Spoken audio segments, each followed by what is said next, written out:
Hello, in this video I'll show you what could be one of the causes if you have a problem with the door function control module on your Mercedes E-Class W211. One of the causes could be a blown fuse, so here in the video we'll show you the location of the fuses for the door function control module. Before I show you the location of the fuses, first I'll show you how to test the fuses, if they're good or bad. I'll show you how to test the fuses using a multimeter and a test light. First, I'll show you how to test the fuses with the test light. For this purpose, we need to turn the ignition on. This is the test light that I'm using. We need to attach the cable of the test light to battery negative or somewhere on chassis ground.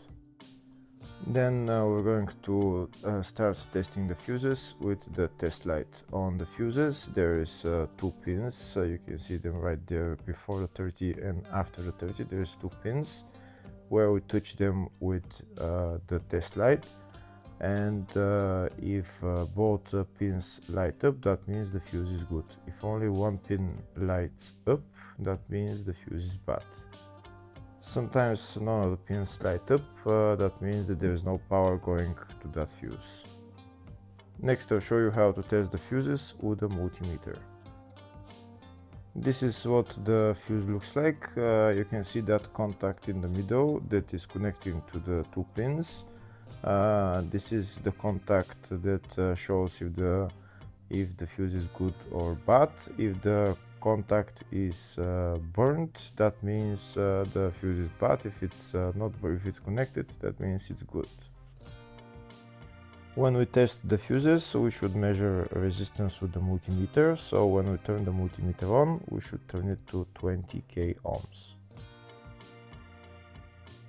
When measuring the fuses, the resistance should be very close to zero. We'll start now testing each fuse.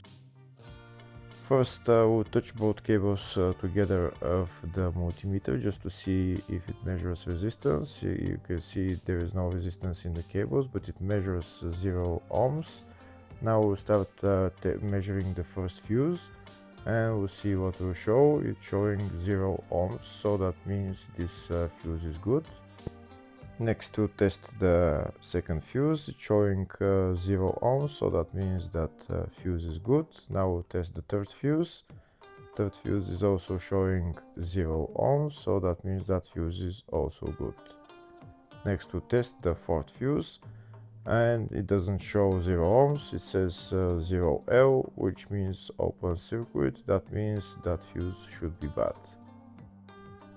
Now we'll see what the condition of the fuse is visually. We can see that contact in the middle that's connecting to the two pins is broken, so that's why it's showing open circuit.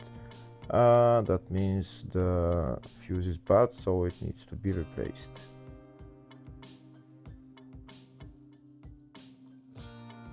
Next I'll show you the location of all the main fuse boxes on this Mercedes E-Class W211.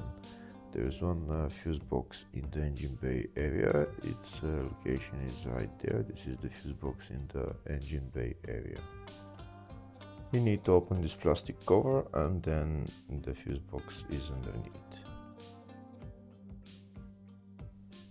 Next I'll show you the other main fuse box, which is in the fascia. Its location is right there on the left side of the dashboard. There is also another small fuse box in the footwell underneath the carpet. The other main fuse box is in the load area, just behind this panel. I need to pull this out, and this is the other main fuse box. There is also another small fuse box in the spare wheel well. Next I'll show you the diagrams of all the fuse boxes on this Mercedes E-Class W211. There's one fuse box in the engine bay, in the fascia, in the load area, in the spare wheel well, and at the footwell under the carpet. Next we'll show you the location of the fuses for the door function control module on this Mercedes E-Class W211. They're all located in the fascia fuse box, and the fuses there are F21, F22, F32, and F33. Hopefully the video was helpful. Please like and comment on the video and subscribe to the channel. Thank you.